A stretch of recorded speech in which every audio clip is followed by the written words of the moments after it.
Welcome back to All This Math. This is Professor Parker, and we're doing some more consumer math today. And as you can see, I've written prom season up here because this next word problem that you'll see in the description underneath of the video on YouTube has to do with dressmaking, prom dresses, right? Or at least we can assume that. I mean, the word problem doesn't specifically say that it has to do with prom dresses, but we can use our imagination. That's one thing I highly recommend you do when you're looking at word problems. Use your imagination.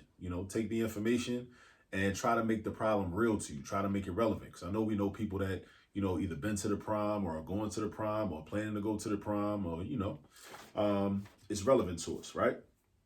So now I'm going to read the problem, right? And you read along because, like I said, the word problem is written out in the description section of the video. All right. So Assata, who might be named after Assata Shakur, and this happens to be a picture of Assata Shakur right here. All right. If you're unfamiliar with Assata Shakur, definitely go get familiar with her. Assata bought 4.5 yards of dress material at $4.20 a yard. Erika, who might be named after Erika Huggins, who was also a member of the Black Panther Party for Self-Defense, right? Just like Assata Shakur was at one point in time, right? Erika paid $17.98 for dress material. Which girl spent more money? All right, so the question is, which girl spent more money? So we have two girls, Assata and Erika. Remember, Assata might be named after Assata Shakur. Erika might be named after Erika Huggins, another member of the Black Panther Party for Self-Defense.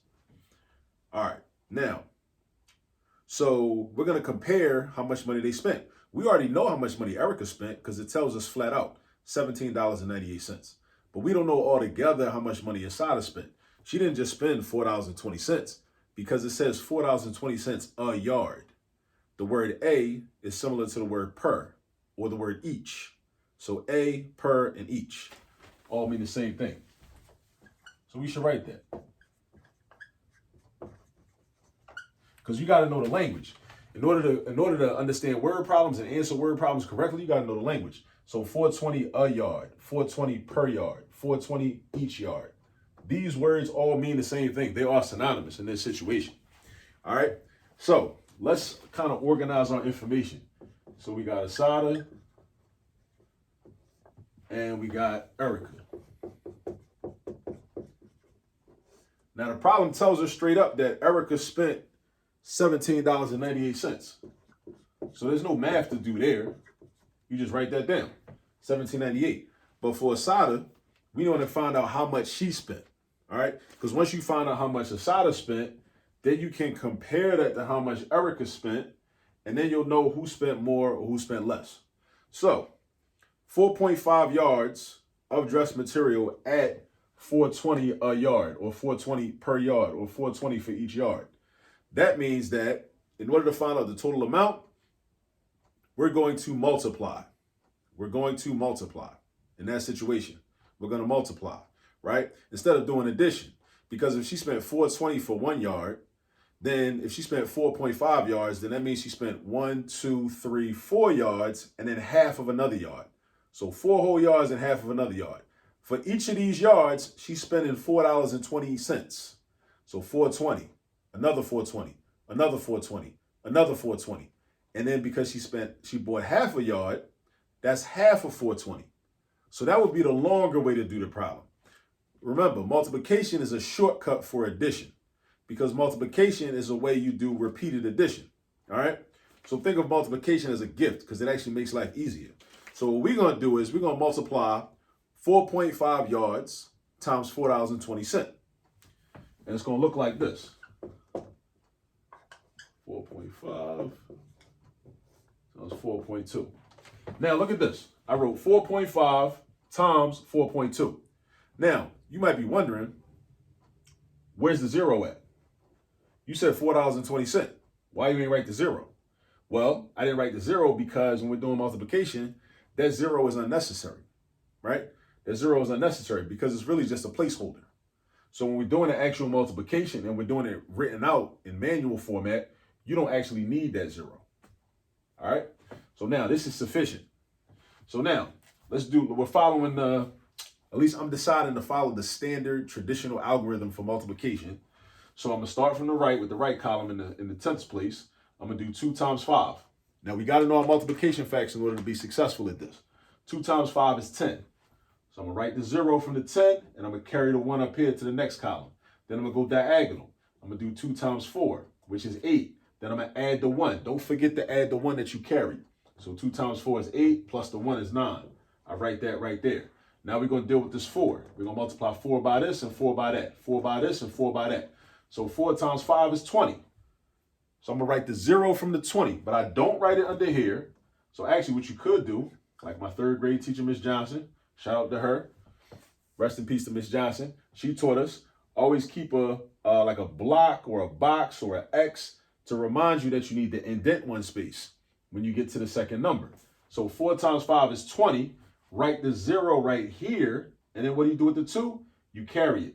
Now, this is what I like to do. I like to cross out the old number that I carried, so that way I don't get confused. I carried the 1 before, but I already used that 1, so I can cross it out now. Now it's time for the 2 to be up there. So now I do 4 times 4, which is 16. Again, you need to know your multiplication facts. Memorize your multiplication facts so the math can get easy if it's not easy already. 4 times 4 is 16. 16 plus 2 is 18. So you write 8 right here. You don't carry this 1 because there's no way to carry a 2. We carried the 2 right here because we had a place to carry it to. If you do 4 times 4, you get 16 plus 2, which is 18. 18 is a 2-digit number. So in case you're wondering, well, how come you ain't carry that 1? Because it ain't nowhere to carry a 2. So when you run out of spaces to carry the digits, you just write the entire number. So we write the 18. Now we do our addition. Now you should put a plus sign down here. Now you might be wondering, oh, I thought this was a multiplication problem. Why are you doing addition? Well, we're doing addition because we got to add the products together. This is one product, this is another product. So we got to add the results of our multiplication together because we multiplied 2 by everything and then we multiplied 4 by everything. So that's multiplication, but then we got to add those products together. So we got 0 plus nothing, which is just 0. 9 plus 0 is 9. 8 is just 8. 1 is just 1. Now, we have to be careful now, because we multiplied 2 decimals. We multiplied 2 decimals. 4.5 is a decimal. 4.2 is a decimal. Whenever you multiply numbers that are decimals, when you get to your final answer, after you add the 2 products together, you got to be careful about where the decimal point should go. All right? So where should the decimal point go? You look back to your original numbers that you were multiplying, your original factors, right? Your multiplicand and your multiplier, right? Your original or your original factors, whatever you want to call them. You can call them the multiplicand and a multiplier, or you can just call them both factors, whatever you want to call them, right? So you ask yourself, how many digits are to the right of the decimal point in both of these numbers? I see 1 in this number, because that 5 is to the right of the decimal point. I see another one in this number. I see 2 is to the right of the decimal point. So altogether, that's 2 digits to the right of the decimal point. 2 digits to the right of the decimal point. Again, what are those 2 digits? This 5 and this 2. This 5 and this 2. So there's your decimal point. There's your decimal point. You got a 5 to the right. You got a 2 to the right. That's a total of 2 digits to the right. So therefore, in our final answer that we have down here, we should also have 2 digits to the right of our decimal point. So that means I'm going to put my decimal point right there. And now I got 1, 2, 1, 2, 1, 2. 2 digits to the right of the decimal point of my answer. Again, why do I have 2 digits to the right of the decimal point? Because I had 2 digits all together. Out of these numbers that we multiplied together, there were 2 digits to the right of the decimal point in these. It's 1, 2, 1, 2.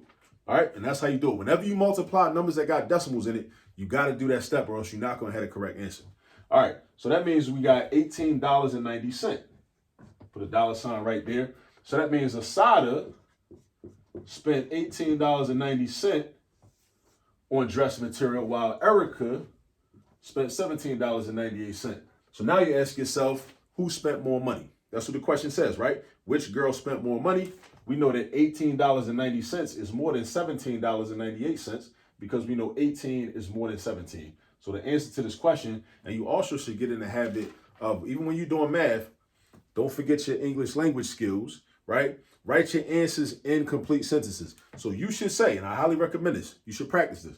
Write your answer in a complete sentence. Say, Assata spent more money on dress material. All right, Assata spent more money on dress material. So she spent $18.90. All right. Now, I also would be remiss if I didn't mention this brother right here, this ancestor, Chairman Fred Hampton, who also was a member of the Black Panther Party for Self-Defense. Like I mentioned, Erika Huggins, right, who Erika in this word problem might be named after, who was a member of the Black Panther Party for Self-Defense. And also Assata, who might be named after Assata Shakur, whose picture is right here, who lives in Cuba currently, right, who was at one time a member of the Black Panther Party for Self-Defense. But this brother right here is definitely somebody you should research, you should study, you should know about. He was Chairman Fred Hampton, the leader of the Black Panther Party in Chicago, Illinois in the late 1960s before he was assassinated, unfortunately. So definitely do some research about that brother and all the work he was doing, and other members of the Black Panther Party for Self-Defense all over the country, all over the United States. All right, and beyond, actually. All right, so anyway, these are some more consumer math problems where we did multiplication, we multiplied decimals, and we also we learned some vocabulary about different words, what they mean, a, per, and each, right? In a problem like this, right? These words all mean the same thing. They got the same meaning.